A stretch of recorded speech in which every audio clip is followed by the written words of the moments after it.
Killer not meant to be in a 30-point head start.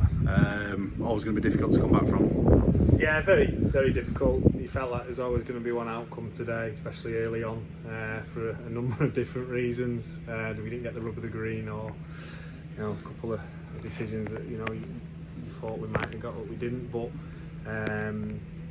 we let some soft tries in, relevant to that, and we lacked some of the resilience that we've been showing in the last few weeks.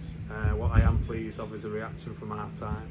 We spoke about the supporters who come here to follow us and spend the money and travel, and our families watching as well, and not being embarrassed. It could have easily blown out to 70. The second half we actually worked through our game plan and caused them a lot of problems, and we were patient, and we come away 16-0 second half. So it's something in the off season for the players to reflect on, because we've done this a couple of times now, working to Gould, Featherstone and even Swinton away.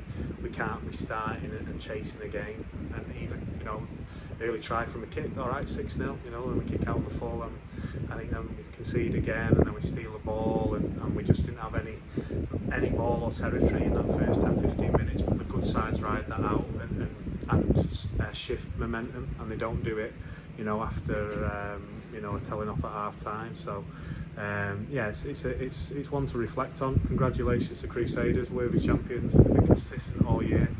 Well done to Carla and his staff and the players. We'll come back bigger than better. I'm pretty sure of that.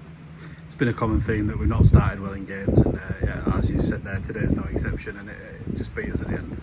Yeah, look, but we started well last week. We were 22. 4 up at half time last week, and we started the game well, and we rode that out last week. Obviously we missed a couple of big players in Gaves and Jack today, but the 17 out there were more than capable. I'm pleased that we've given Bobby minutes there today, and Ollie Whitford as well. They're in that sort of list of young players that we see growth in. Connor's had outstanding back end of the year, so there are plenty of positives.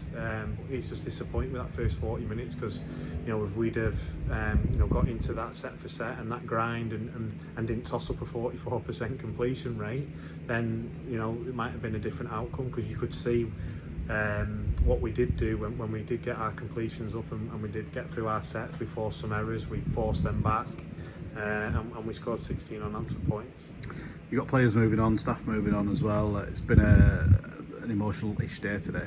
Yeah, it has, and I think Colville's been an emotional week for one reason or another, probably a couple of weeks. So you've got to factor that in, and it's semi-professional as well. We were a little bit busted after Midlands, but like I say, I'm disappointed the first 40 minutes, but I do feel some sense of pride in how we turned it around. We did. I think early on in the year that could have been 40-50, and that's when I was in post as well. That's not before me. So and I am pleased on that. And it's an emotional day, like you say. The players retiring, the staff moving on, and we'll make sure we celebrate that in the next few weeks. And then it's getting down to business for a really tough pre-season ahead.